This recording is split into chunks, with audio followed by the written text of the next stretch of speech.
Usually I'll ask, you know, what you're writing and everything, but we're going to change it up a little bit. I'm going to ask just your name so that everyone kind of gets to know each other, because we're going to read in front of one another maybe a little bit. Is everyone okay with Didn't that? bring anything. Sure. We're going to write and read, not like okay. read stuff, just as an exercise. And I'm going to ask, if you were an animal, what animal would you be? Because I'm just in that kind of a mood. No, I'm just kidding. It does actually connect to the topic of this class. So I'm going to go first. My name is Oksana. I'm teaching this class. And if I were an animal, I would be an owl. Like a huge white owl. So you have to eat rats. Okay. I don't care. Joe. I'm sure they're tasty. And I would be a lion, king of the jungle. I'm Mary Courtney Ning, and I would be a badger. Honey badger or regular badger? Honey badger. For sure. They're definitely even that much higher. Have you seen that honey badger don't care thing? Okay. I had to write a little piece for for work a long time ago, and it was on Honey badgers? Yeah. Don't we all want to just ask people like why? Yeah. Going down their home, but we're not going to do that. I'm Bo, and I would be a bear. I'm Lauren, and I would be just a regular whitetail forest deer. Aww. Regular. Look at us. We're like, aww. Prey. So far it's predator, prey. My name is Jason. I would be a shark. Or a snake. Oh, snake. You can have two. My son would really like you, both of them. They're like into the animals that people seem to be afraid of the most. Yeah. You know, they'll handle Snakes snakes and and bats. yeah. Really beautiful creatures. I held one once, and it had this warm energy about it. It was amazing. Hi, Judy. Hi, sorry Coming I'm in. late. That's okay. It was a long I drive. had a ball python and a California king snake. They were great pets. Oh, Didn't wow. bark. You know, they didn't pee on the furniture. They didn't scratch everything. Again with the rats though. Yeah, they weren't that bad. But they're very affectionate, because they They just are. love to Squeeze you. squeeze you. They love to snuggle. It's not love, that's death. There's a fine line between Right. us. Yes. So what would you be? I'm Susan, and I would definitely be a dolphin. Oh. Yeah. I kind of figured. I don't know why. I'm Amanda, and the first animal that came to my mind when you said that was a porcupine. So that's what Are you accused of being prickly? No. Never. So there's a porcupine hiding inside this nice woman. Judy, we're going to put you on the spot. If you were, well, Judy, if you were an animal, what animal would you be? If I was what? If you were an animal. Animal. A cat. A big cat. Like a wild cat, not a house cat. Maybe a lynx. Oh, those I have a snow mountain lynx for a cat. Oh my God. Bob, what about you? Well, I think that I would be a cat as well, only I'd like to be a rich man's cat. That's not mine. That's a perfect story to write. Rich man's cat. How about you, Oksana? What did you say? I said an owl. An owl. Owl. A great Yeah, one. I love That was a owls. good one for you. I had a dream about a white owl. Foot wingspan. Yeah. Oh. Yeah. I think it's my spirit animal. You're familiar. My Go all familiar. the way around with your head. So you Well, could my be father was an omniscient, exorcist. Maybe that's right? part of why I want to be an owl. Omniscient, you know? Like the all-seeing eye. Oh my God. I wish. Tell your kids that. I will. That's actually a really good idea. I always told them I could do that anyway.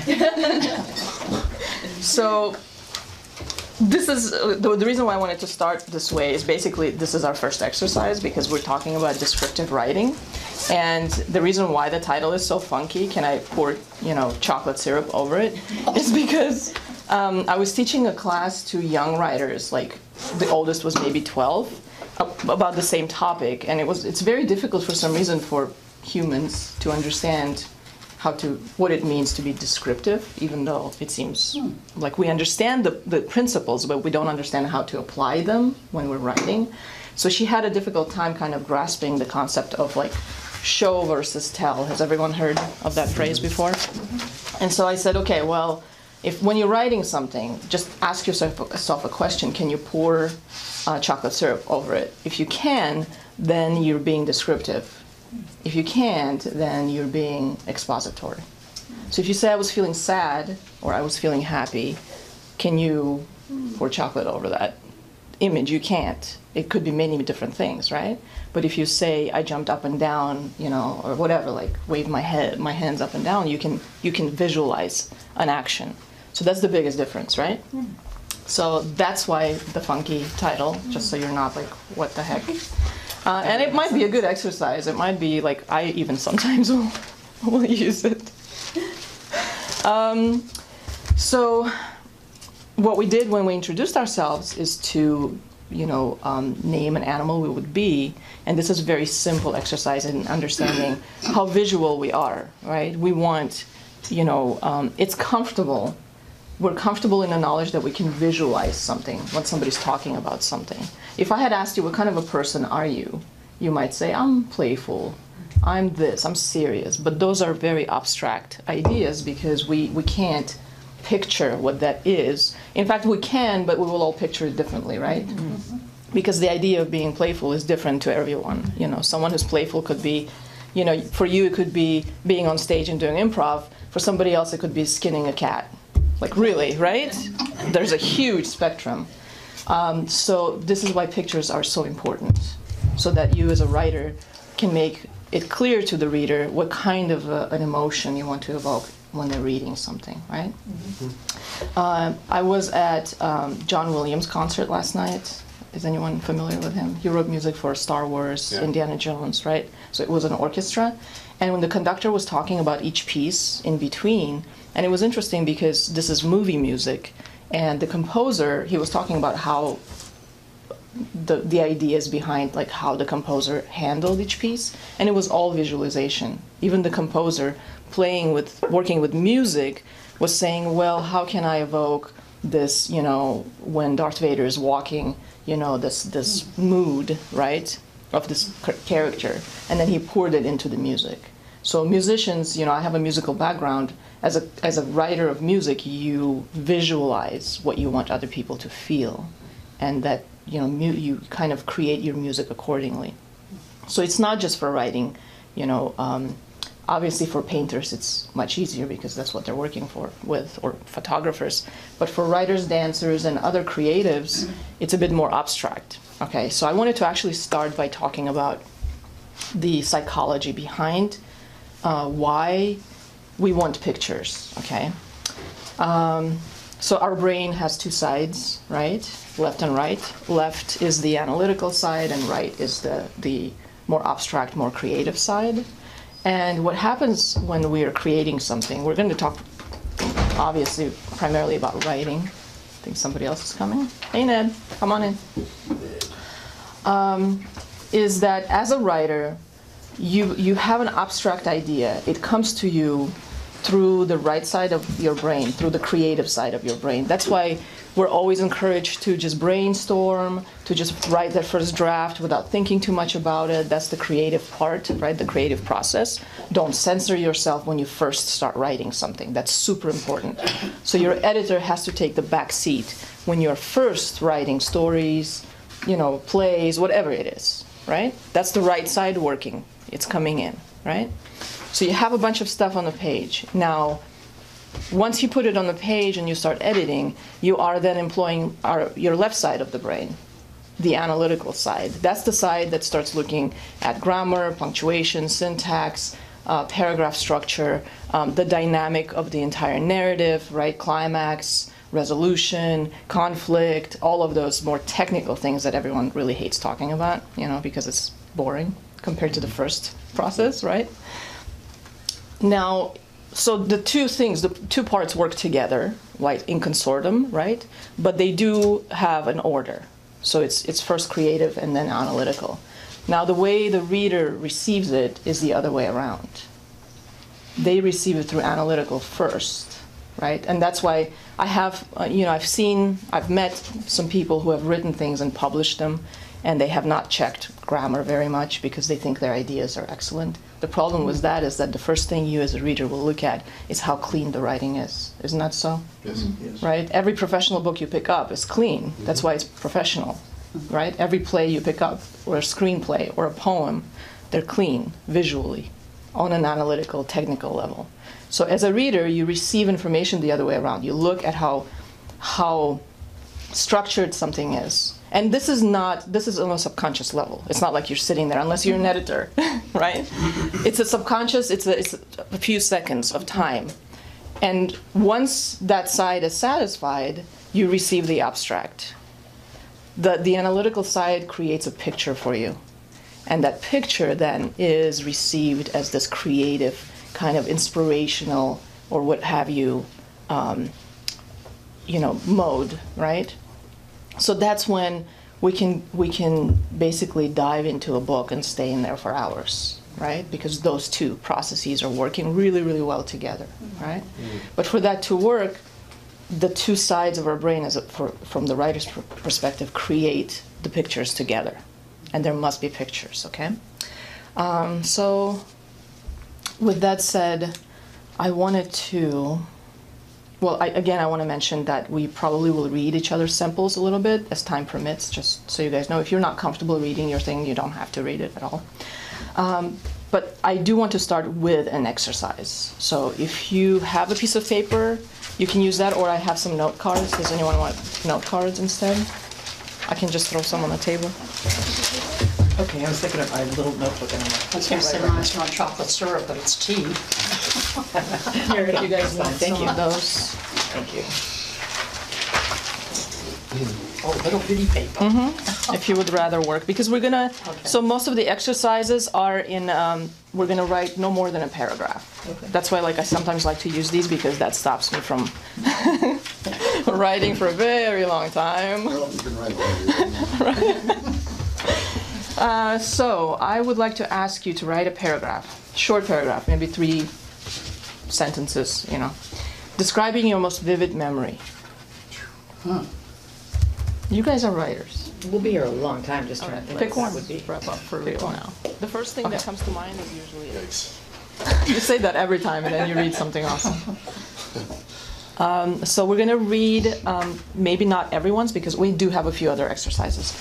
Now, as the person reads, I'm going to just pick randomly, or you can volunteer if you would like.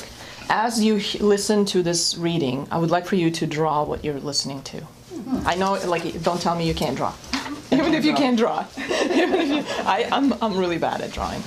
So we're going to listen to someone who wants to brave and be first. Okay, so Ned is going to read, and as he's reading, just draw what you're seeing. Okay, now, you said the most vivid memory. Yes. When I was like 4 or 5 years old. No, don't explain anything. Okay. No backstory. Leading a group of kids, we came across a Tyrannosaurus Rex storming across the schoolyard. Rather than fleeing, we banded together and chased the T-Rex to the edge of the Rocky River Gorge, where it plummeted to its death.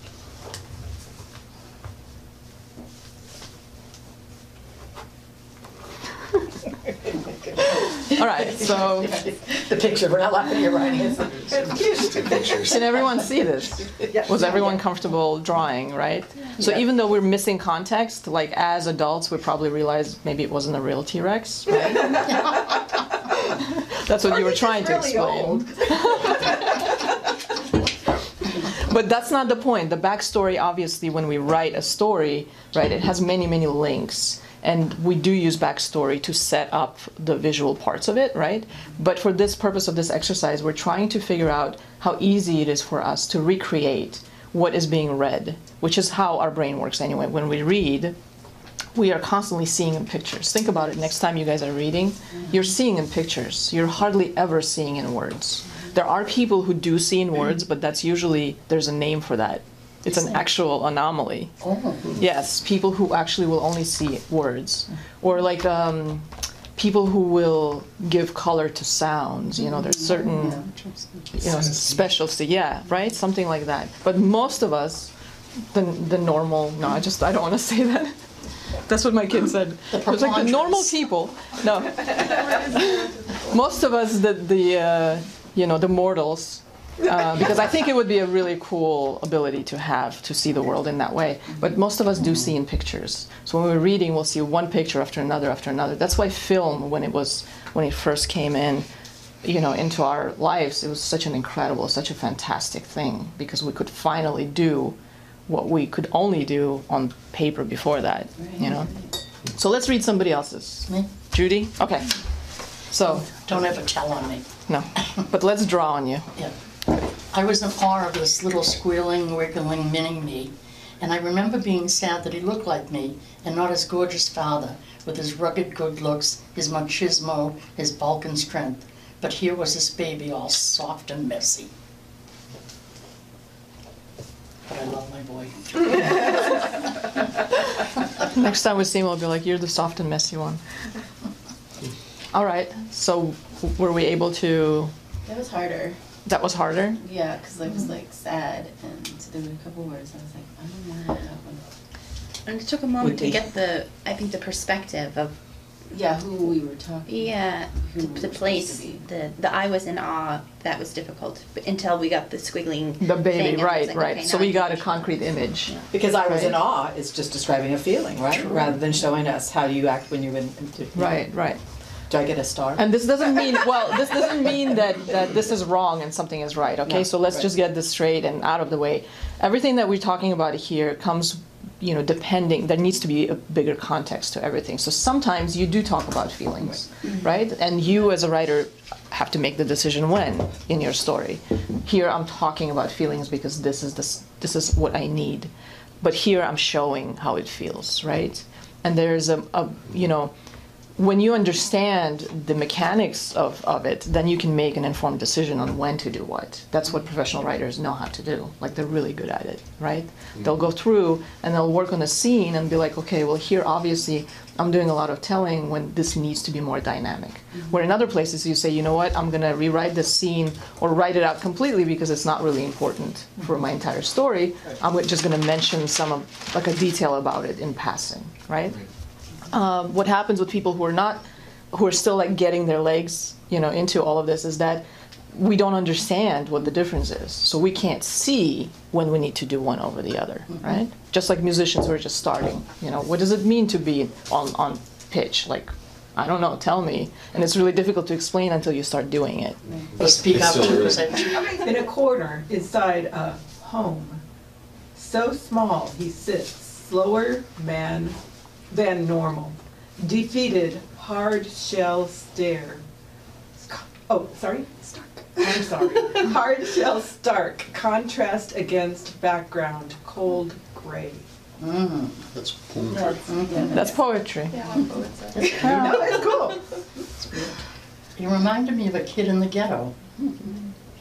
Is there a kid in this picture? Shelter. The sneakers are kids. Yeah, the home. It was actually the hard shell. I should have obviously done that sooner. It was a tortoise inside of Sequest. He's in this like little like 3x2, and he's like under this heat lamp, and there's just like. I was seeing something completely different. Me too, yeah. Yeah. What were you saying? I was seeing a school and a kid who's maybe abandoned in terms of like socializing. He's not very comfortable. He's a bit awkward. I got foster child too. Isn't that strange? So I got the school. Yeah. That's what I drew. It was a school with Shelter. a window and seeing a kid just sitting there in the corner. so you gave us a very abstract image. So which is beautiful. Again, when we're talking in this class, it's not because we're like critiquing something for being whatever, but it's beautifully abstract in that it will allow people to see what from their experience, right? Or what they want to see, what their mood. Our mood will sometimes dictate what we see at that moment. That's why we can read a book and then in 5 years we'll read it again and it's different, right? Because of where we are. So for the sake of this particular topic, right, then, we as writers, again, we're controlling what people are seeing. So if we're being abstract and we're doing it intentionally, right, then we give free rein to our readers to imagine, right? If we want to be very concrete, we need them to see a particular thing, then you bring in more detail. So if it were a turtle, then we would need to see that it's somehow that it's a turtle. And maybe not necessarily even saying that it's a turtle, maybe just some details in terms of what identifies an animal as a turtle, right? A longer neck, slow moving, I don't know, like, The right? hard shell was there, but I Hard thought it was shell. metaphoric.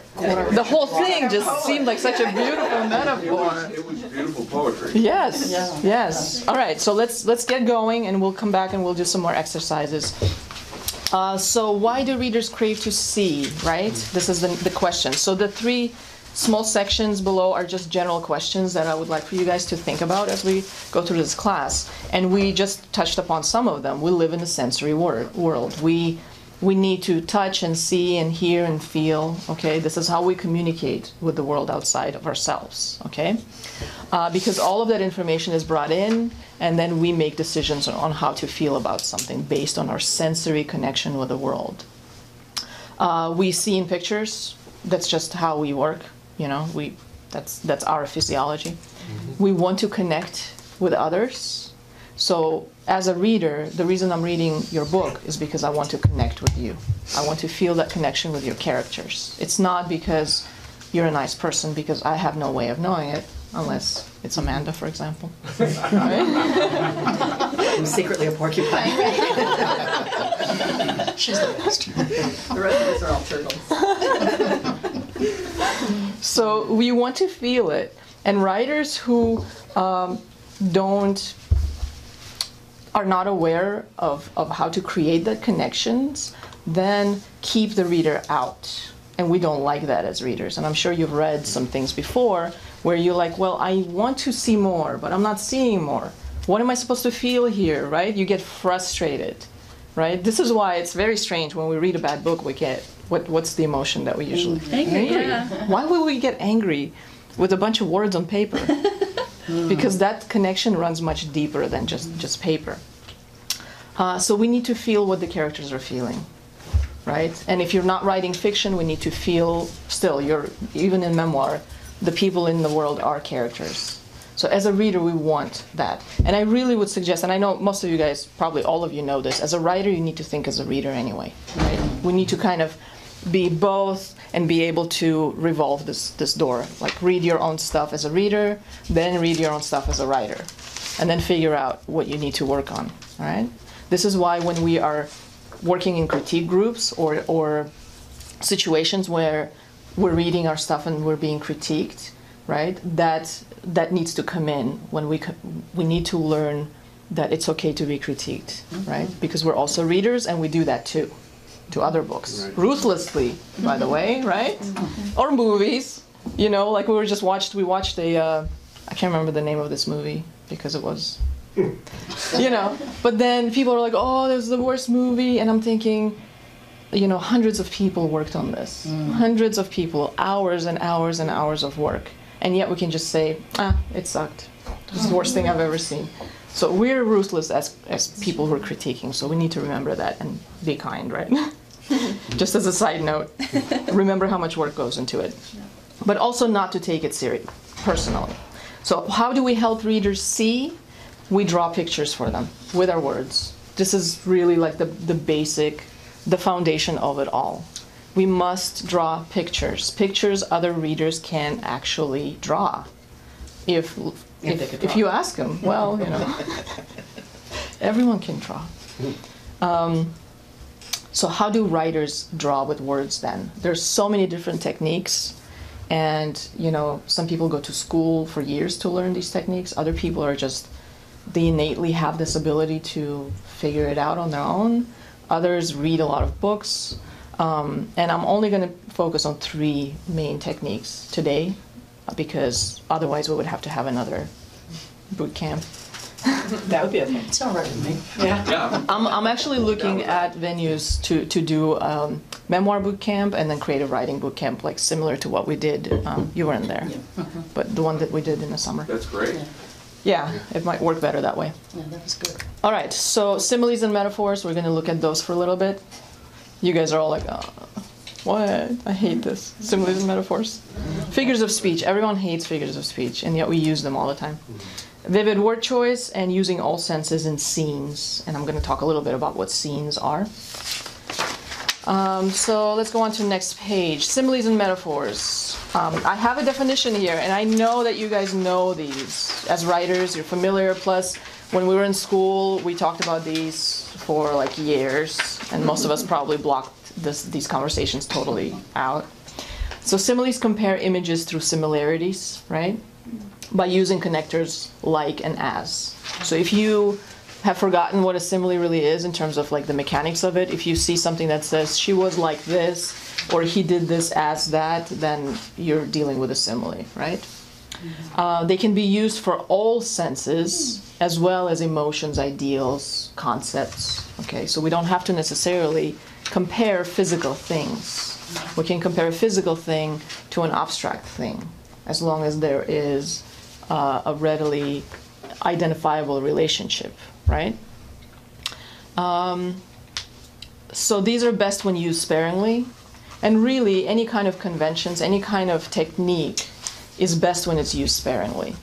If you are overusing similes and metaphors, it actually weakens the writing. And you can probably find examples of really badly written passages, and they usually contain like a simile after simile after simile, because somebody's trying to be poetic, but they don't understand that they're working with a simile, right? So it's kind of like driving a car. Like, I can drive a car, but I don't really know how to drive a car like a race car driver, you know? Mm-hmm. That's the difference. Mm-hmm. So like, I don't know what I'm doing. Like, I know there's a brake and there's gas, but I don't know how the mechanics of it work. So writers, as writers, we need to learn the mechanics, just like any other professional, okay? Because we're working with the two sides. All right, so I have some examples here of different types of similes from other, authors. Visual, his brain was like a brightly lit factory full of flying wheels and precision, by Edith Wharton. So it's a really great, it should be on this page. Yeah, right there. So this is visual because it's a physical comparison to something physical, right? Sound, silently as a dream. That would be an example of a simile that deals with just sound, the sense of sound, sense of smell. The air smelled like damp flannel. Can anyone visualize this? Mm-hmm. See what I mean? And it's not a real thing, right? It's a simile. Taste, my mouth tasted like an old penny. This brought me straight to being a kid. Mm-hmm. Yes, right? You always exactly. Put them in your mouth. I know. So we kind of, most of us will know. Touch. So there are two touch senses, temperature and sensation. Temperature colder than a banker's heart. That's a really nice one, I think. And touch sensation, shame came over me like a blanket of steam. I have a question on the colder than a banker's heart. I mean, it's a very visual sense, but I don't see the like or as.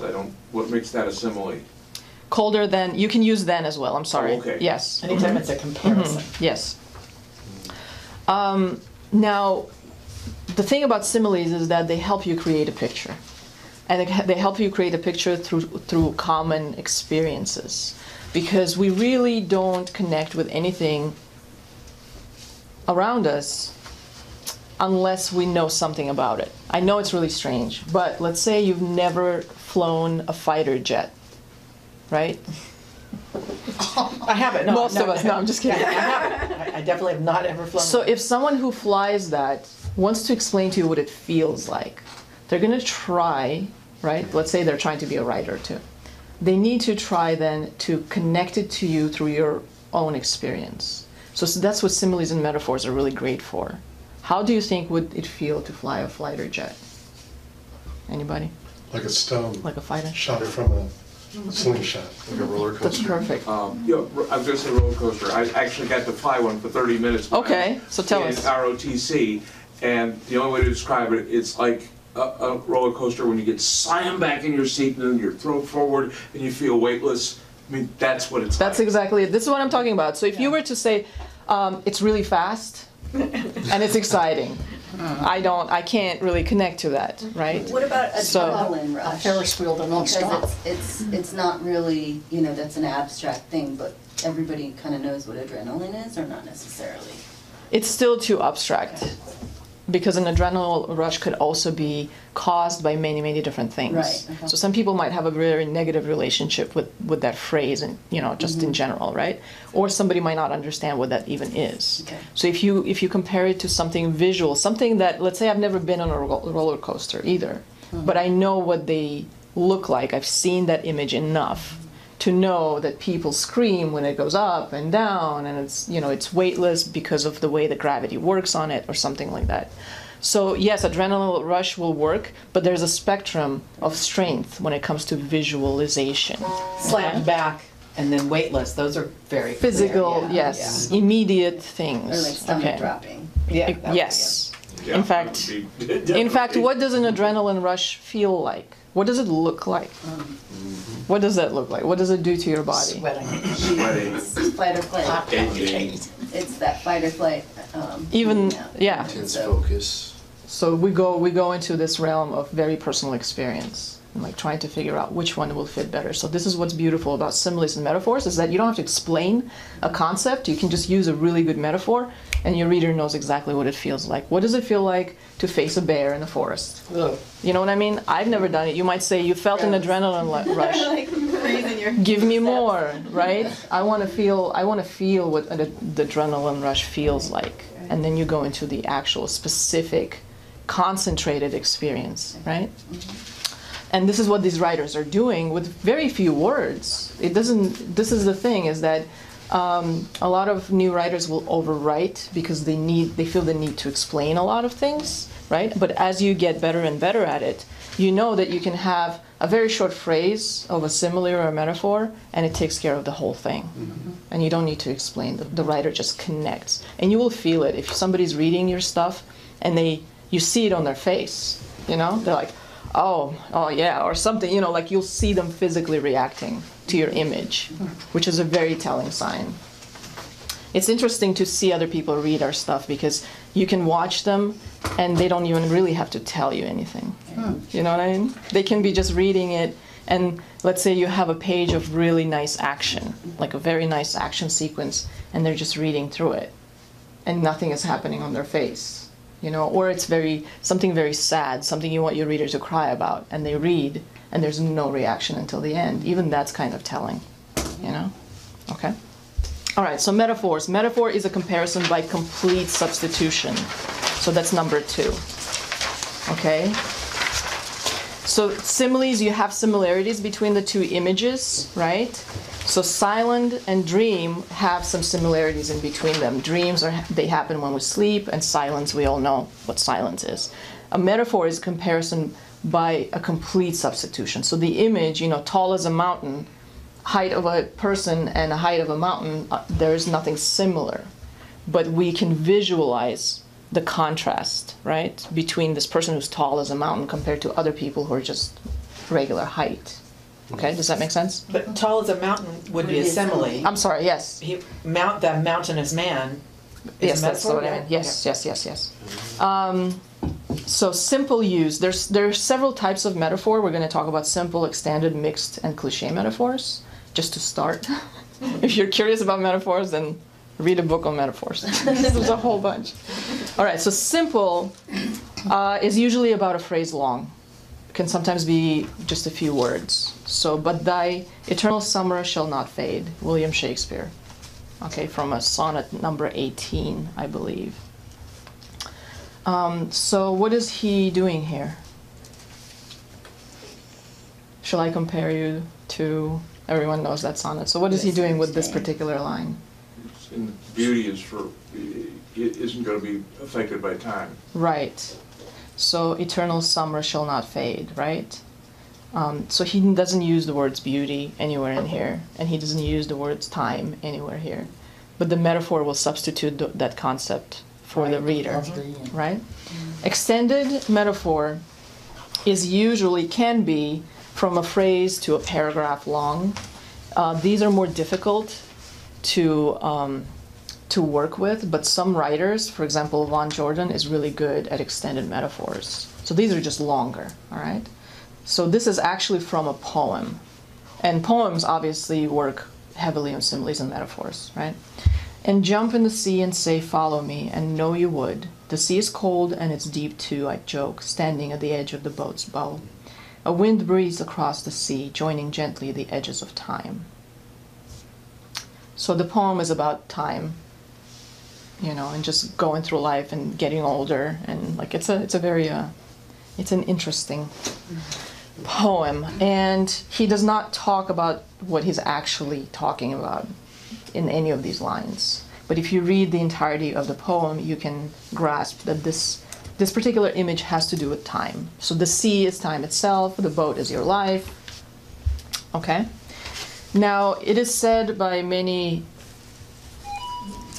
professionals in the field, you know, like agents and editors, that simple and extended metaphors are really good to use in prose because they do give us this spice, you know, this additional imagery that is accessible very quickly to the reader. However, the mixed and cliched ones are usually the ones that we need to stay away from. And it's funny because we'll sometimes read, you know, a lot of stuff that is just heavy with cliched metaphors.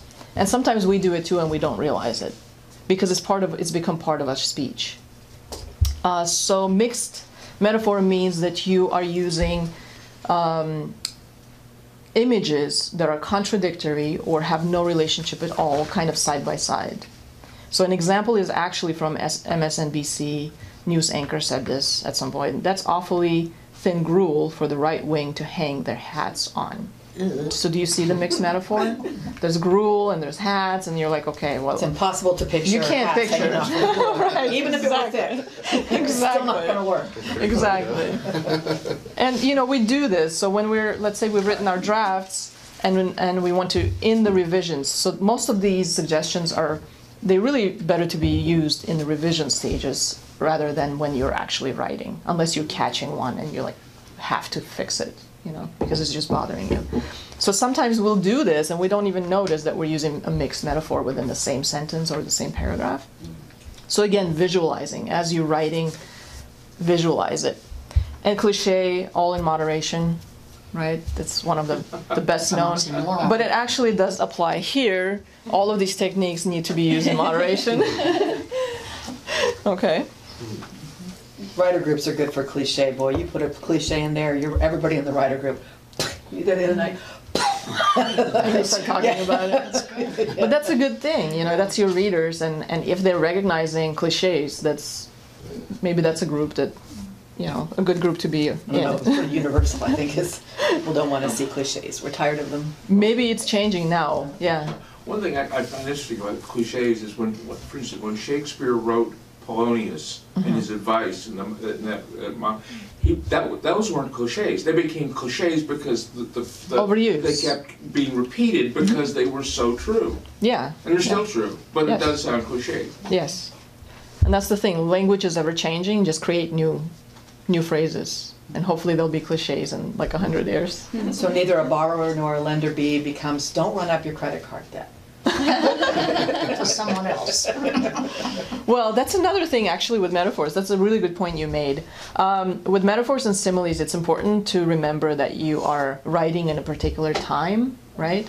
And if you're writing a historical fiction book, some metaphors and similes will work just fine because they're fine for that time period. Others, let's say you're writing a play or a fiction that is set in our time, right? We'll tend to use cliches and metaphors, similes and metaphors from our younger days for some reason, oftentimes. And this is where you get caught by people who are like younger writers. Well, they'll say, well, like, I don't understand this, because they don't have any context. They no longer know what a rotary phone feels like. And yet you put a simile with a rotary phone in a young adult book, which happens all the time. I had a friend who was a beta reader for a writer who was, I would say, like in her 50s, and she was writing a young adult book. And that was a big problem in the narrative, is a lot of comparisons and metaphors she was using, they were outdated. And the younger readers did not understand them, you know? So your joke is no joke, you know? But what about, because you have the classics, and like, you know, even with young adult literature, there's certain books that you are required to read all the time, and they definitely have those references. So, you know, what, I mean, I understand, like, it's, you know, something that was written long ago, but if you're a young adult writer, you know, in today's age, but you're still trying to capture sort of a classic audience, how does that? It depends on the style of the genre of your book. So if you're writing a historical book for young adults, then we make an assumption that our readers are more familiar or more willing to understand, you know, they're probably reading similar things. They're reading older classics, you know, or something like that. But if it's just a straight young adult set in our time, just as an example, we will often go back to like what we've been reading. And the kids who are reading these classics that are still required in school, you have to remember, if they're not doing an analysis on these classics, most of them don't know half of what they're reading about. It's just, that's what it is. I was in an antique shop in California last year with my 11-year-old, just as an example. Although it's not about writing, but still. And he saw a rotary phone, and I was like, oh, here, I'll show you how we're using it, right? And he was so excited. Seriously, like it was something from outer space, I swear. He was like, oh yeah, I want to see. And he's so loud, and like he was yelling across the entire freaking shop. And I'm like, okay, I'll dial our number. And the first thing he said, he's like, it's so slow. And then I said, okay, he's like, I want to do it too. I said, okay, now press 7, or press 7. Yeah. Right? 7. So he's like, well, how do I know it's 7? I said, well, it says right there. He's like, but how do I know that I'm pressing it? And I'm like, well, you don't really press it. You put your finger in a hole. And he was really frustrated. He's like, how do I know it's 7? He was getting angry about it. Oh.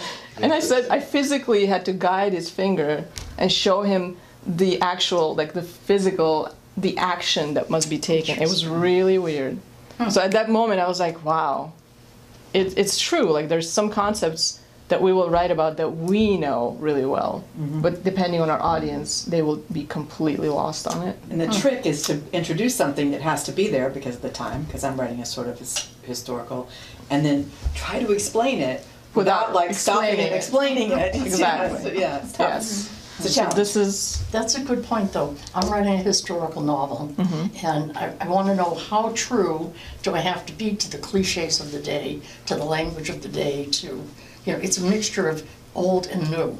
It's kind of a... Well, I'm going to ask someone about it, someone here. So Amanda, most of you know Amanda, so she's a celebrity. And if you haven't read the book. So she writes historical fiction, and she has like, what, 4 book deals? No, yeah, 4 book deals under her belt. Like, this is a professional writer right here. So historical fiction, can you answer that question?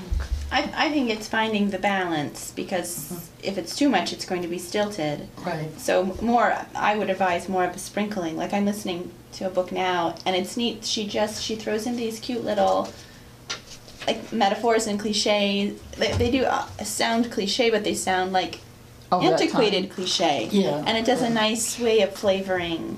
What's the book? The prose. It's called Bear No Malice.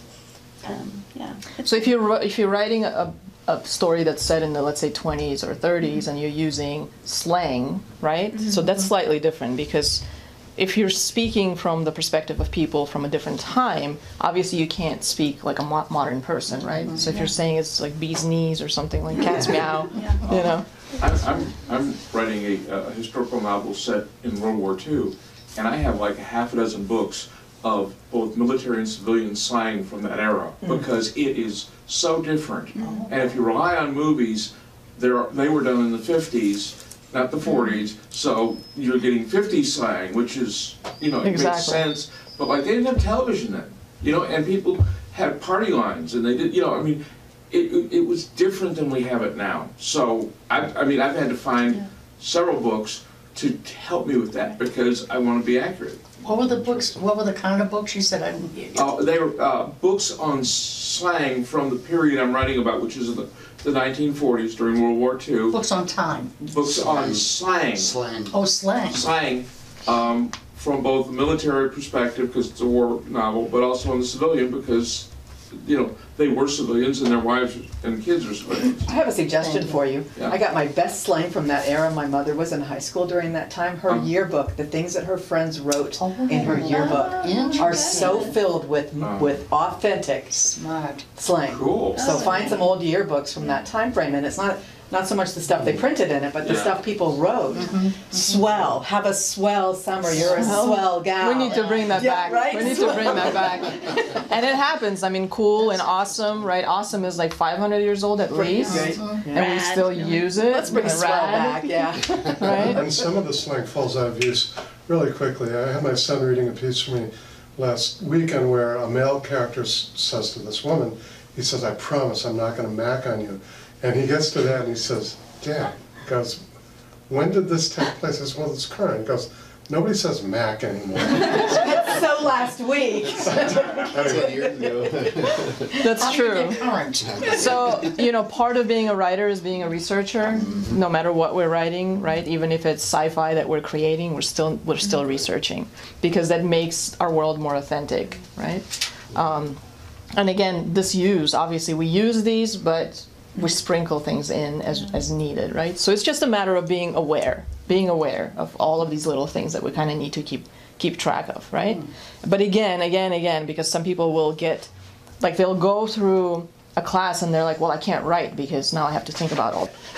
But the thing is that not to think about it. It's important not to think about it at first and just get the ideas. And then we go back. And like material, we need to shape the language then. At some point, we do need to shape it, which takes more time, which is why a lot of people really hate editing and revising, right? But some people love it because that's where you get to play and you're in more control of stuff. All right, so let's go on to the next section, vivid word choice. Language is really fascinating to me because we create our reality through the language that we speak. And how many of you speak more than one? Anybody here? Depends on how you count it. How many of you speak more than two? More than three? Okay, so I speak three and one kind of, fourth kind of a little bit. It kind of does a thing on your psyche because you think, I think, who was it, Plato who said that or maybe Socrates, the more languages you speak, the more people you become. Because you take on the personality of a culture that the language comes from. Yeah. You think within the context of that language and what people of that language are like. In general, we're generalizing here, right? So English language is very connotative. We are all about using the same word to mean many, many different things, which really messes with people who are trying to learn this language, who come from denotative languages, such as Arabic, Russian, where there is more structure. One word means one thing, next word means next thing. So as an example, in English, the word set, S-E-T, has 464 definitions. Wow. So in English, when we say, words that I used in the sentence above, weak and powerful, and I literally just plucked things out of the first thing that came up on definitions, right? And all these different words that follow weak. And if you look at them, if you study them carefully, you will be able to put them in a row from the weaker to the stronger. And it's only the reason why we can do that is because it's according to the image that it creates in our mind. Okay? So the words themselves have no meaning, right? The meanings of these words are ingrained in our psyche, right? And so also you will notice that maybe the weak that you mean sometimes doesn't mean the weak that weak is, the word weak itself. Maybe you do mean sick and not weak. Maybe you do mean, ailing or decrepit or fragile or delicate, which is totally different from sick. Okay, so it's that relationship between the words that, again, because we are, word is our currency, we need to know how to use it. Okay? So same thing with powerful. This person was so powerful. There are so many different ways of saying this, right? Tough, or are they lusty? I mean, totally different. Or muscular, or sturdy, or husky, athletic, manly. I mean, this is just the beginning, just the tip of the iceberg, really. Okay? So it's just, we need to use these because these are available and they're beautiful, and it's just, wasting away sometimes in the thesaurus when we could pluck it out and give it life. Oh. So the next section is adjectives and adverbs.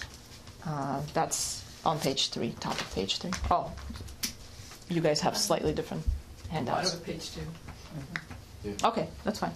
We can live with that. Before we start the section, though, do we need to take a break? Like a 5-minute break? It's 11 o'clock right now. I'm fine. Okay. Well, if anyone needs a break, you can just take a break. Just march out of the room and be like... All right. So adjectives and adverbs. Adjectives usually end with ing, right? So adjectives describe a No. Let's go back to our grammar. Person, place, or thing. Yes, person, place, or thing, right? You would say an adjective usually ends in ing? Yeah, like an amazing person. What about a blue balloon? Well, that's also why I an said action. usually ing. There are versions. It's not just ing. I'm just trying to give you something to remember this by, so you can use it as a starting point if you need to find more, right? And adverbs usually will describe a verb, right? So running quickly, right? So we tend to kind of use these as substitutes for stronger nouns and verbs because it's easier. You can say running quickly, or you can say what? He ran quickly. Raced. Raced, sped, ran, Sprinted. Dashed. sprinted, dashed, Yeah. Burned and out. burnt out. So all of those will create a slightly different image in our mind, right?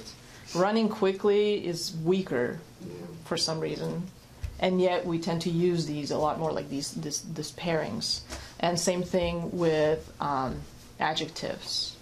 So again, somebody was an amazing person doesn't necessarily tell us what we really need to know about a character, right? You can describe him in a noun, a very strong noun. Not to say we don't use these. Obviously, we can't write without using adjectives and adverbs. That's pretty much impossible. Try it. Try it. I've seen people do this, actually, where they really want to strengthen their prose, like in a section. They'll take all adverbs and adjectives out completely, and that will help them to figure out which nouns and verbs they need to change. Because they no longer make Yeah. any sense. Exactly. And then you can go back and add a little bit for flavor. All right, so usually these are so common that they actually weaken the text.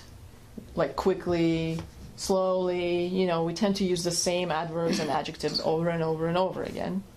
And it's good to notice sometimes the words, our go-to words, just in general. Okay, so if you have noticed that on the same page you used quickly 3 times, that's probably already 3 times too many. So you need to go back and search your entire manuscript and see if that's something that you go to a lot. Is there a situation in fiction or writing where it's more appropriate to use an adverb? Yes. Yes, there's a situation where you can use, it's more appropriate to use anything that I'm telling you not to use. Okay. You know what I'm saying? Yeah. It depends Except for on... different things. Why? Well, Different advice, like the road to hell is paved with adverbs, and don't use adverbs. Use 1 or 2 in a page. Use 3 or 4. There's all these little. Drake says 1 per page. I try to keep it below that. I really don't think there's a, if writing had a formula, then we would all be published, successful, best-selling authors. These are suggestions, right? And they're at your discretion. You need to learn, it depends on so many things, what kind of voice you're trying to project, right? For your piece, what genre it is in, what kind of mood you're trying to create. But saying like 1 per page or 3 per page and that's it, that's too limiting. It's arbitrary. It Right. seems it wouldn't be right for dialogue either, because people speak using adjectives and adverbs. Well, and dialogue has its own completely different ballgame. I think though it also, depending on what you're doing, is it's defining your own style, because you definitely have authors that you just know, like when you're going to read it, it's going to be, long and prose and sort of, verbose, and then there's other writers that you can read really quick and that have more imagery. So I guess it would also depend on what kind of style what your style is, because your voice probably will come out a lot in many writings things. Did you say you were in class? Did you say you were in class? Well, I've been to workshops like this okay. in different classes here and there, and critique groups, and read some references and books on writing, all that stuff. Well, I was going to be cynical and say if you're in class, the goal is to get an A, so you give them what they want, and you back up what they tell you is wrong. Oh my gosh, that's true. My poor students. No, I'm just kidding. My sister came from our first English class in college. Really? If I would do our homework, because she's not a scholar, she doesn't like reading, I said, all right, Jan, you pay for my first course and I'll do both. I did both essays every week, and I said, pick one. She picked one. I took the other. The professor gave her a B, gave me an A every single time. He didn't like her. Well, there's that too. Yeah, there's always a personal connection between a teacher Exactly. and a student too. Yeah, no matter what They they want say. you to get an A and you leave with a Yeah. summa cum laude. But I would be careful with like all workshops or classes, including this one. You know, I mean, you get technique, right? I want to, when I teach language the way I perceive language, which is like, again, a material. This is the way that I see it. How can I work with this material? As a musician, I do the same thing. How can I work with this material? I used to work in film, same thing. And when I worked in film, in fact, being on a set, you listen to the way directors, cinematographers, actors talk. They talk to each other in this way. It's not like, usually it's not like, let's just go out there and create art. And hopefully people will like it. It's very technical, like to the point where sometimes you just sit there and you're like, I'm so bored right now. You know, they're just talking about setup of the shot for the past hour. Yeah. So there is a reason to learn technique, but not all of it is going to apply every time. It can't, you know. If you're getting right, and if you are getting, I mean, I would really say that we are painting pictures. I would not go back on that. I think that is super important. And if you are in the critique groups and you're constantly getting like you're overusing your adjectives, maybe you are then. If a lot of readers are saying the same thing about you, I don't get this, I don't get this, I don't get this. Maybe there's a reason they don't get it. Okay. You know. But in terms of specifics, like numbers, that's really hard. Like I would not be able to write if I were writing to a formula that specific. Okay. Does that make sense? Yes. Okay. Thank you. Uh-huh. So what do they do again? They weaken the subject that they modify. We're back on adjectives and adverbs.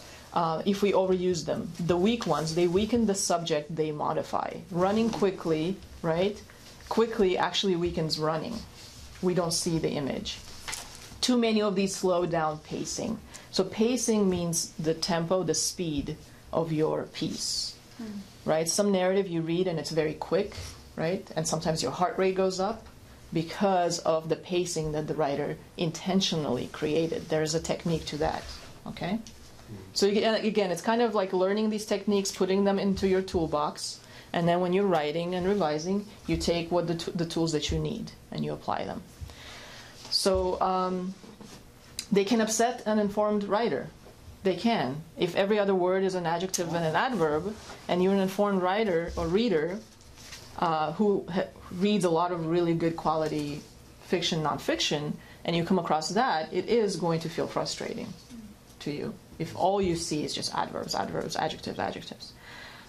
Less is always more. Less adverbs, less adjectives, strong nouns, vivid verbs, and overuse of to-be verbs is usually not a good idea. That's was, am, be, are, being, is, are, and were. We were happy. Okay? So if you substitute we with a, if you keep we, but we're happy is substituted with a vivid word. That would probably work much better in terms of creating a picture. So can anybody play around with this? We Laughed. laughed. Joyful. Rejoiced. We rejoiced. Give me something more specific. What could you do when you're Squealed. rejoicing? We squealed. Right? Hugged. We hugged. Yeah. We, Hug. yeah. So something like that instead of we were happy. Were actually weakens the words that precede it.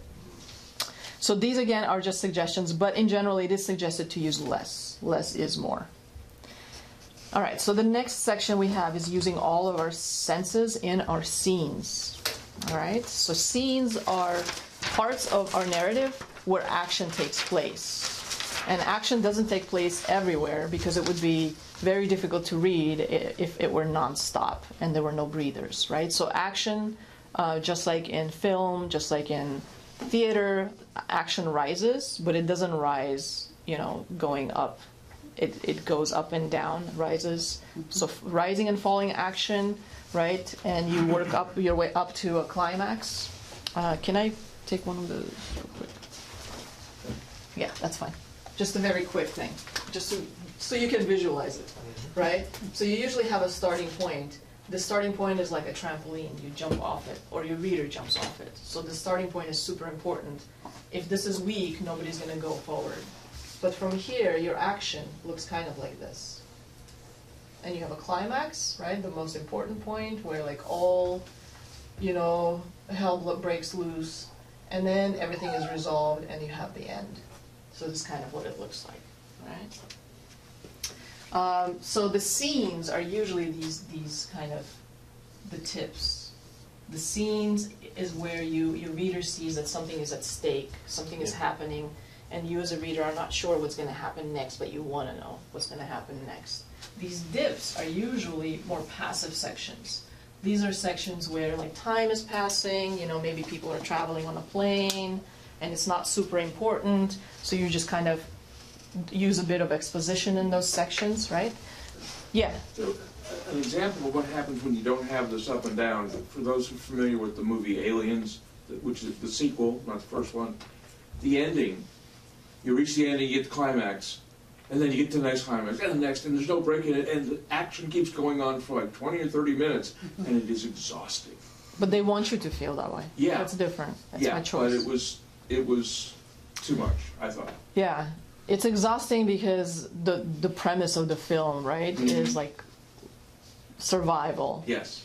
And if you feel that exhausted from seeing them struggling to survive, you feel that too, right? Which is exactly what they were feeling in the very end, right? So yes, you can play around, people play around with form all the time, right? But in general, that's something that we've been using for probably since Greek theater. So it's been how long now? 3,000 years. 5,000 years? Not 5. Yeah. It has not changed since then. Because we, for some reason, crave that. We crave being led, and just when we think things are okay, then something else happens. And just when we think that's being resolved, then something else happens. And remember that this kind of structure, the conflict, the scene, I call it scenes and sequels. It can be paced in different ways, but when we do the boot camp, if you guys want to come, we'll talk about that in detail, because there's a lot more to it than just this. So we're going to be focused more on scenes right now, which is where the action takes place. For the reader to experience our world, our story world, they must connect in sensory way, as we mentioned before. And in order to feel, a sense needs to be triggered. Literally a sense. We usually work with sight, primarily when we write, and we kind of forget that our characters also smell. They also probably feel something physically. They can also hear a lot of things, and they also touch a lot. Right? We touch. That's also how we connect with the world. Kind of like an octopus in that way. And yet, as writers, we often forget how important that sense is. So here's some examples. Does anybody else want to read? Who wants to read Dickens? All right, go for it, Jason. A blazing sun upon a fierce August day was no greater rarity in southern France than at any other time, before or since. Everything in Marseille and about Marseille had stared at the fervid sky, and had been stared at in return, until a staring habit had become universal there. Strangers were stared out of countenance by staring white houses, staring white walls, staring white streets, staring tracts of arid road, staring hills from which verdure was burnt away. The only things to be seen, not physically staring and glaring, were the vines drooping under their loads of grapes. These did not occasionally wink a little, as the hot air barely moved their faint leaves. Okay, so this is an opening passage from Little Dorrit.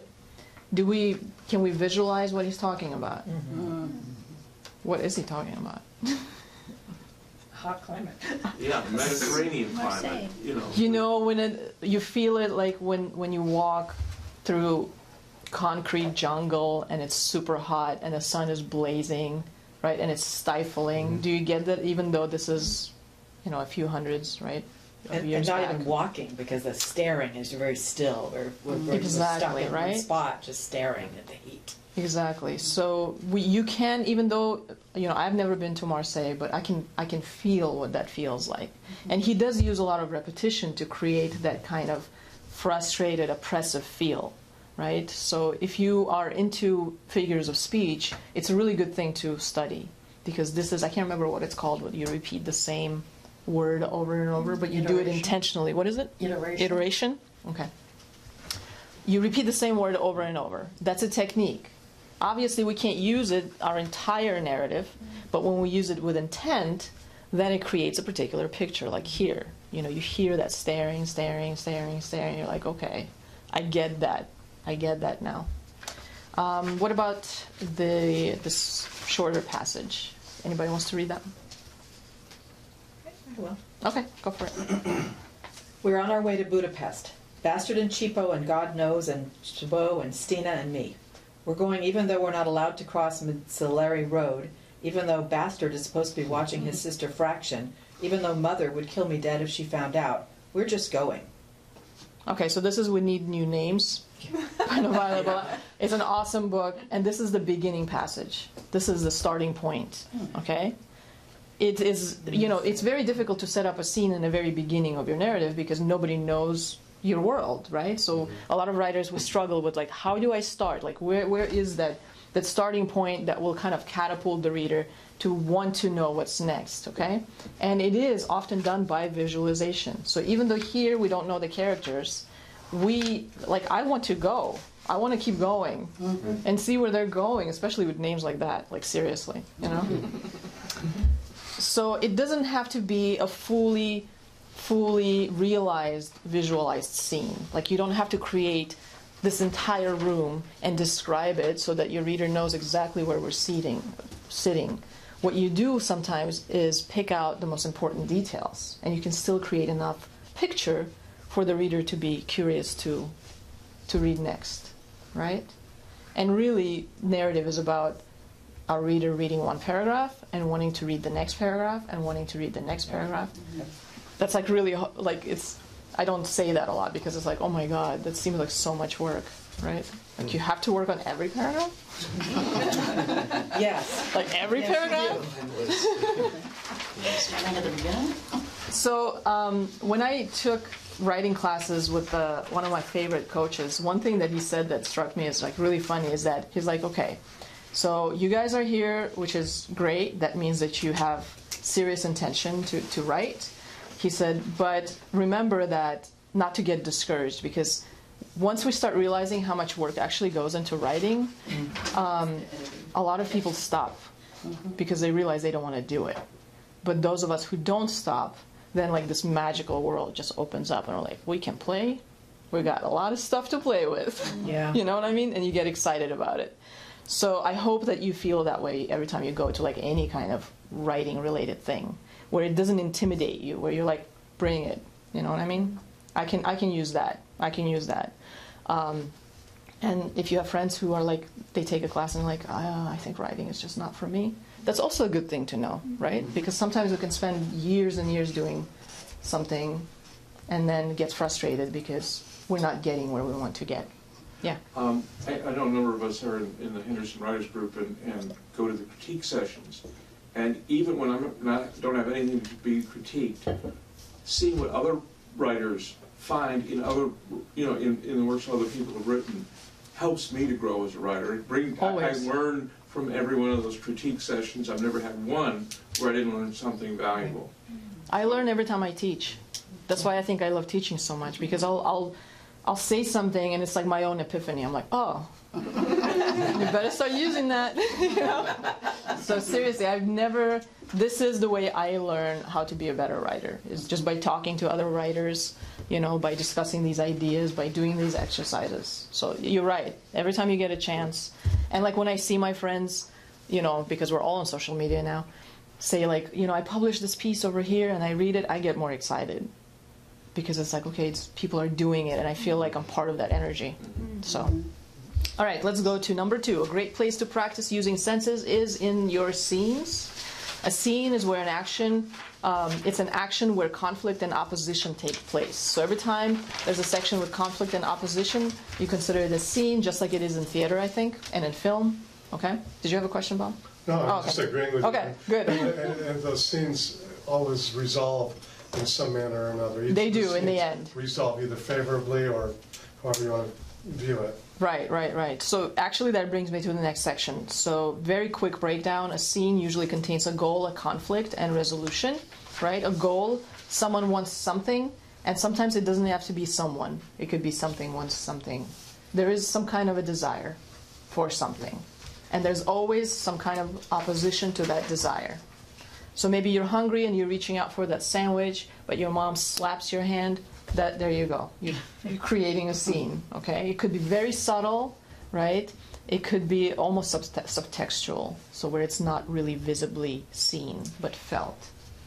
So a scene has nothing to do with, like I have my whole thing broken down into 50 scenes because every time it's different people or they're in a different place or something else, and I don't put this kind of criteria. Not every one of my scenes has a major reach and a major conflict and a big resolution. It doesn't have to be major. But every single scene, 50 of them in my novel, every single one of them should have conflict and resolution in every scene. That's the standard breakdown of what a scene is. So if you look at films, you'll see that too. You will be able to see what are scenes and what are just transitions.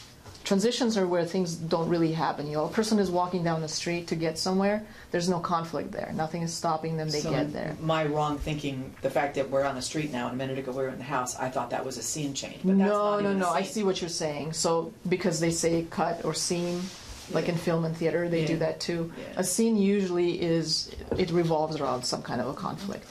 And again, when I say conflict, I don't mean major. It could be something really, really minor. Like you're sitting here, you really want to go to the bathroom, but you're embarrassed to get up because everyone is not going. Even that is conflict. Do you want us all to get up and go? Do you need to? It is very personal, but I will.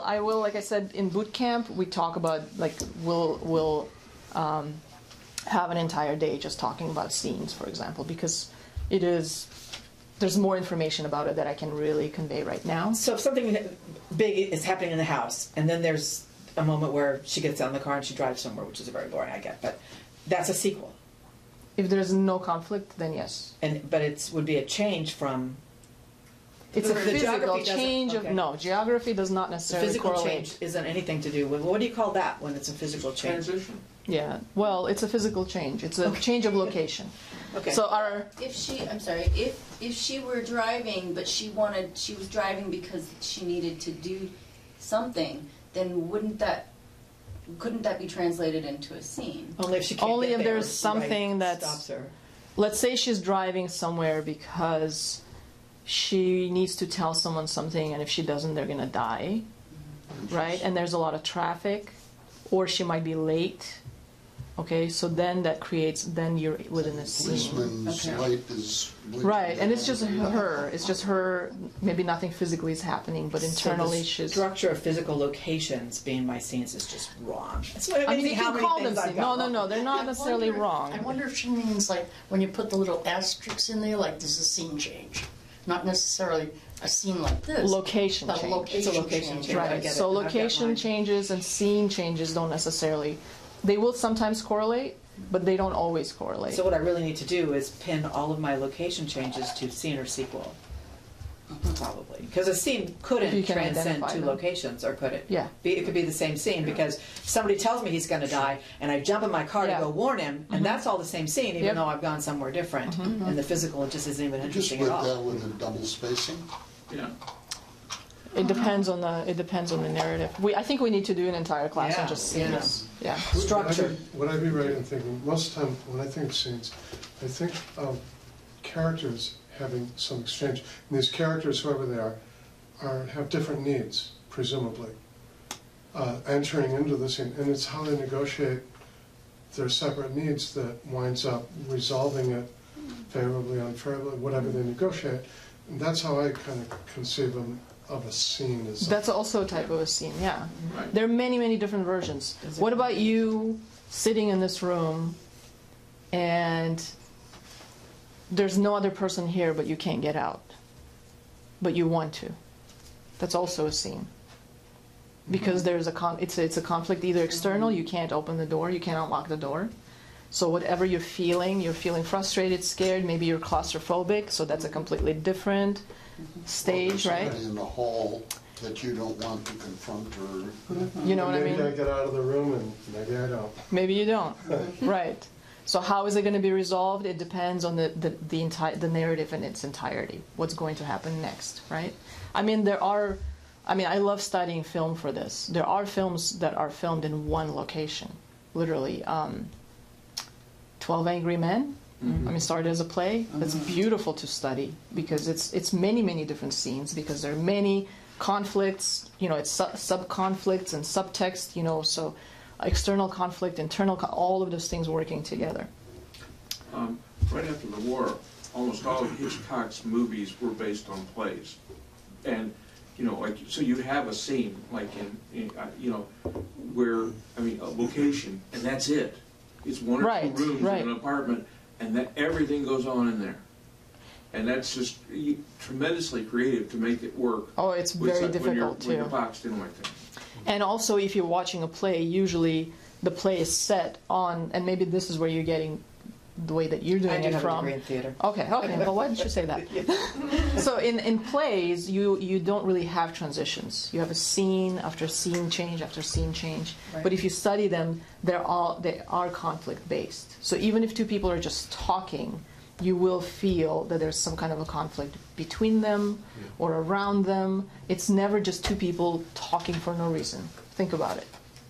But the dynamic changes if one character leaves or a character enters or an event happens. But that's not physical a scene. change. That's not is that a physical change if a character comes or goes? Yes. That's still a physical change in a book. But it could, a scene could actually, you know, straddle several physical locations. So you can have an ongoing scene that goes on for 5 different locations, right?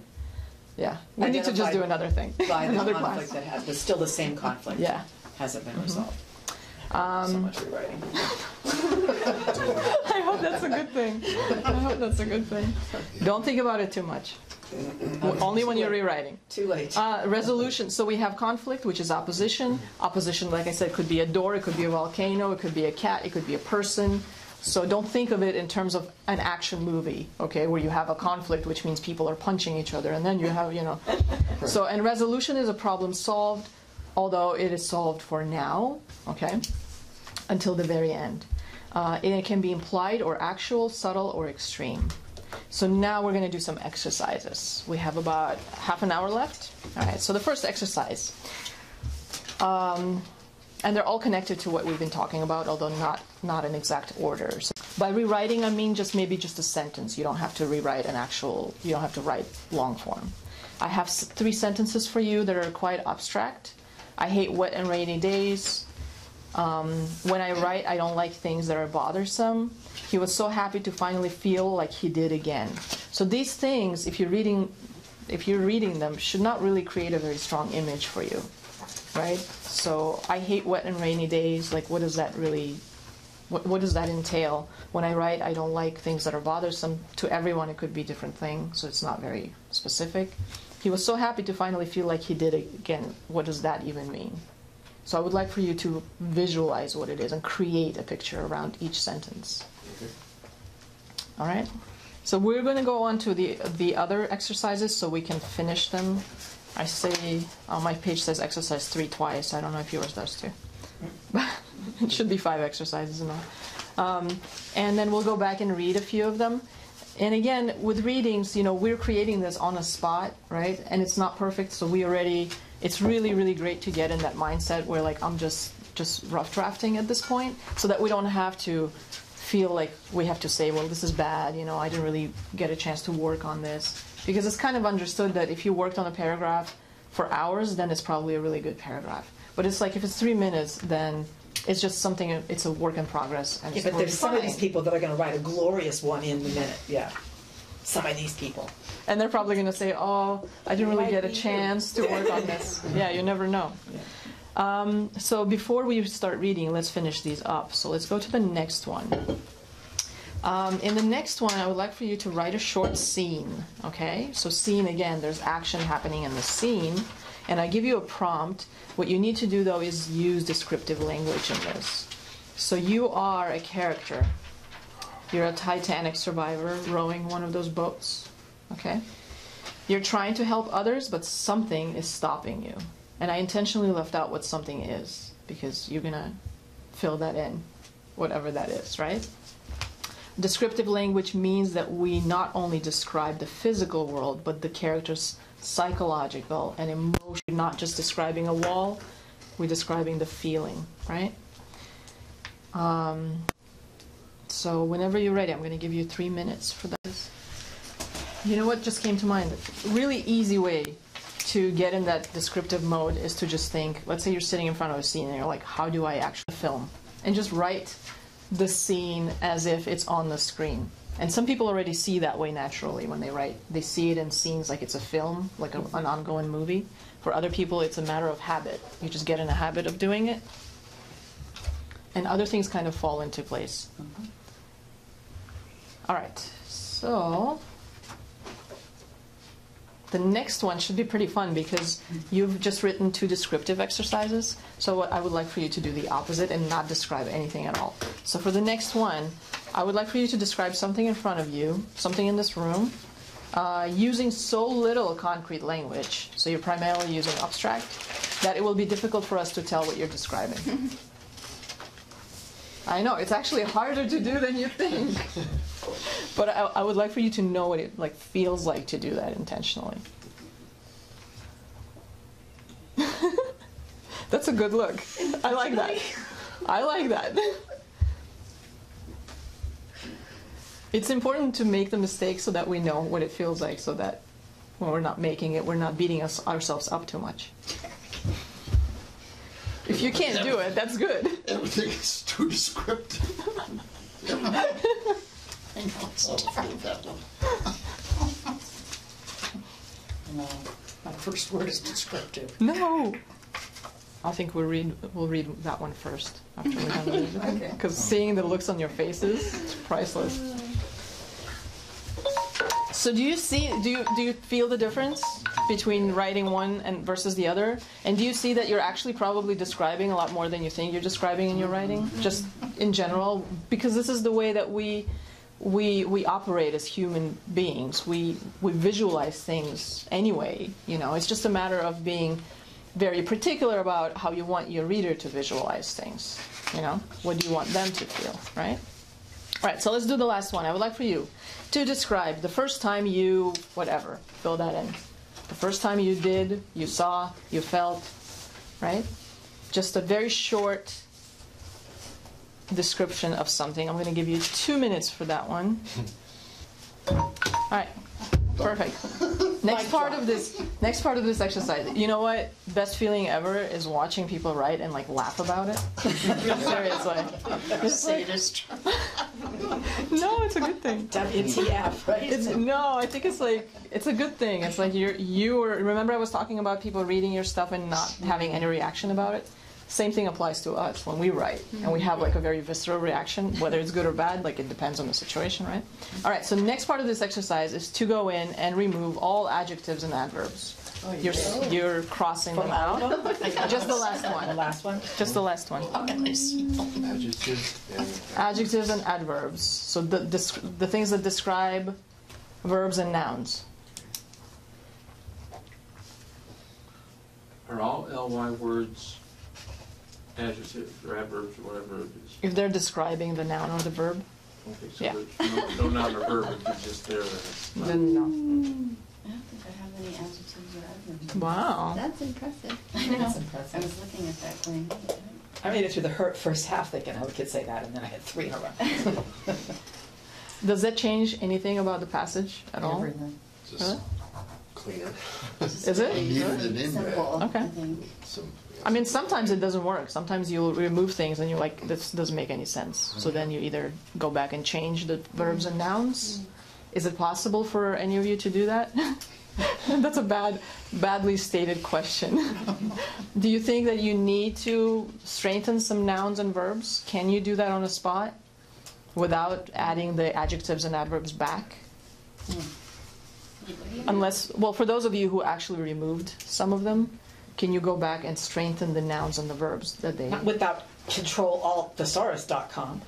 Or, okay, so what happens here, right, and we're talking mechanics. Let's say you have a passage and you overload it with adjectives and adverbs, and you can see that it's weakening, like you do this, right? Now, when you go back and you change things around, it doesn't mean that your syntax has to stay the same. So syntax is the actual structure of the sentence. It means that you can actually rewrite it and it'll be much better. but that might take some major rewriting, okay? So keep that in mind. A lot of my students, when I do this exercise, they get stuck because they're like, well, I can't rephrase it. The phrasing needs to be the same, but it doesn't need to be the same. And sometimes when we do this exercise, when we remove the adverbs and adjectives, we can find a much more powerful phrasing itself that we didn't see before. But that might mean that instead of 3 sentences, you end up with 1 or 5, you know? And it's okay. These exercises give us a glimpse into the vastness of how much, the freedom that we have with narrative. There's so much stuff we can do. And sometimes when we write something on the page and it's a rough draft, we feel like, well, you're scared. You're like, you can't approach it. You know, you can't change. You're too afraid to change. I have writer friends who literally throw away the first draft of their novel. They physically throw it away. I couldn't do that. I couldn't. But there are people who do that because they cannot do this. They can't go back and rephrase. It's too hard. They don't see it. Okay? But then they can write the whole novel better? Yeah. It seems like it helps them because they have context. They know how things are going to work now.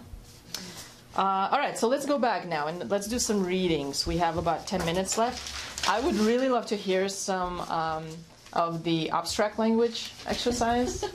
Example 3. Example 3, because I have 2 3s. Which one? It is exercise. It should be exercise 4, actually, right? Well, no, that was the 3. First time. Where you describe something in front of you yes, without concrete language. So somebody who didn't go last time. Didn't you go last time? Okay. We read that one. Oh, yeah. No, go ahead. Go ahead. I want to read this one. 4th one. Starts, I could grab you and enter a jousting match, lugging you over my shoulder and charging. Both ends would hurt, but the injuries would be different. One more blunt and internal than the other. Then time. That's abstract? That's my idea of abstract. Totally saw a jousting match there. But what were you describing? Because You saw the metaphor, but metaphor for what? Right? So what was it? The pencil. The pencil in the corner. Oh. So if we did not guess it, then you did it right. Yeah, Oh, that's true. okay, cool. Yeah. Yeah. Oh, are you more reading or no? We're doing the same one. Okay. The glinting metallic cylinder stood proud above its dun platform, capped with a non-specular black cap. It was alone, complete, and isolated. Can anyone guess what that is? No, but I like just the last. Got it. Complete and isolated. That was a bit too concrete. It was good. Yeah. But we kind of knew as soon as you said Yeah.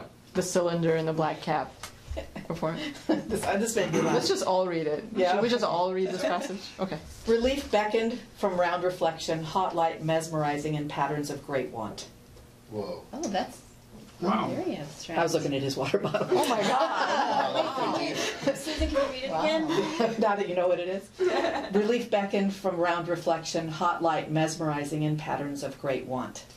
Like I'm thirsty and I'm Imagine staring at if your you- water. If you could apply that to like as a metaphor for, and connect it to an actual image that's not the water bottle. I don't know. It's just beautiful language. It is. Sometimes It is. abstract is really great to just get a feel for language itself, You have to dig in for what you're feeling, because to me, abstract is what am I feeling about it, not what I'm seeing, right? Interesting. Right. So I went with my thirst. No. A vessel protruding, sleek and cylindrical, diffuse drab in color, holding the liquid of life contained. She went with the water bottle too. Everybody's doing Was that abstract or concrete? Do it again. it. Was abstract? Was it? How did you know it was a water bottle? Because didn't everybody's say it. talking about water. It was actually this, but I think it would have been the same. Like, yes, It's a drinking vessel of some sort. Yeah. Yeah, but there's 25 of them, so Right. she was pretty. So what do you have? I have horizontal plane held by pillars of metallic angles. The color of mute dead forest trash, a grooved and harsh spiral indicating intelligence. Table. That's nice. But we could guess what it is. Yeah, if it's the table. It was like halfway. But again, like this language that comes through is like really cool. It's really interesting to work with abstract language sometimes. All right, go for it. I want to remind I did No, don't say it. No, I literally did the opposite of what the exercise was asking, so I'm just like, Oh, did you really? She's a Okay. poet. It would be harder Okay. for her. Okay. I don't want to do this more though. Okay. Ned? Oh, you read. All right. Bo? I'm a very slow writer. The line went under and wrapped around. Perhaps it swirled and filled in. Is it the design in the middle of the table? Yeah. Cool. Very cool. We're like, yeah. No.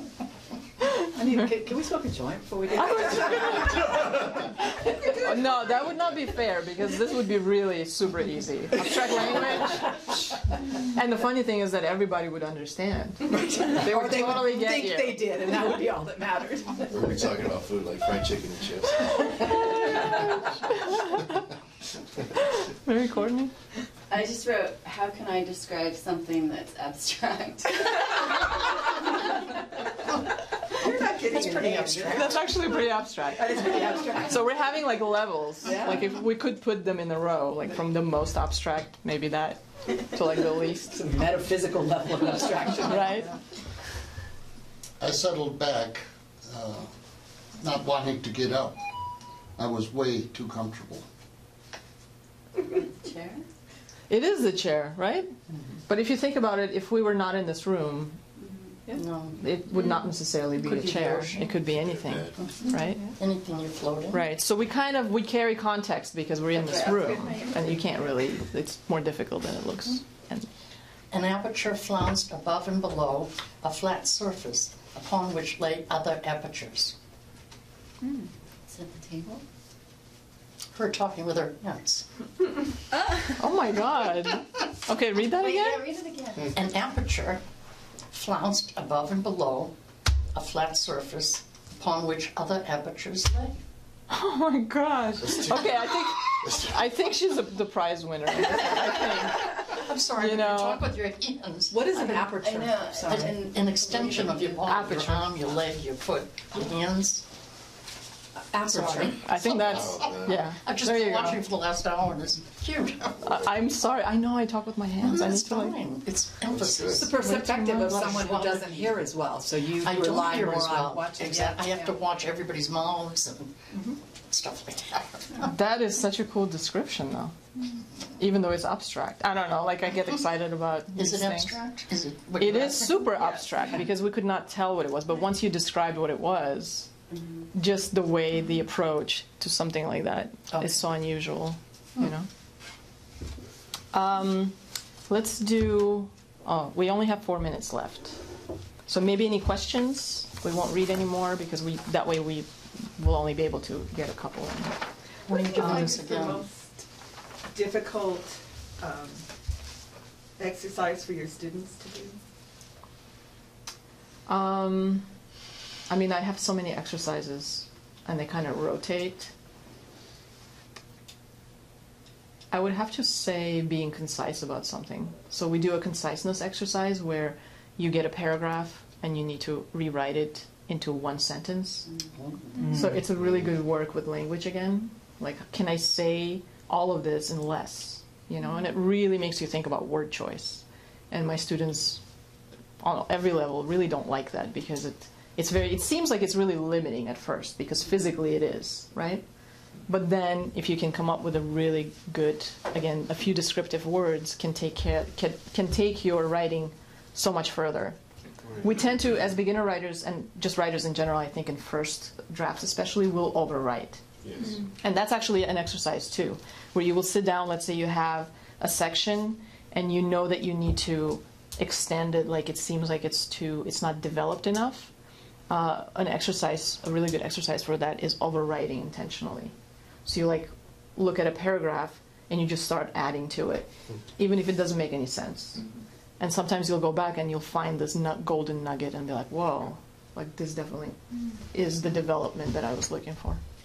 At the beginning of the class, you mentioned movies, film. Do you see like the act of writing is like intentionally creating a movie within your reader's mind? I do. Me too. Yeah, and I think as readers, we would probably all agree. Even in the most abstract sense, like you do have writers who work a lot with abstract language because they just work with language, you know. But even then, you know, you understand why you're reading it, and you're okay with creating images because it's free form. You know, poets do that kind of. They give you the freedom of free-forming. You think about it. I mean, abstract painting, right? That's what it's all about.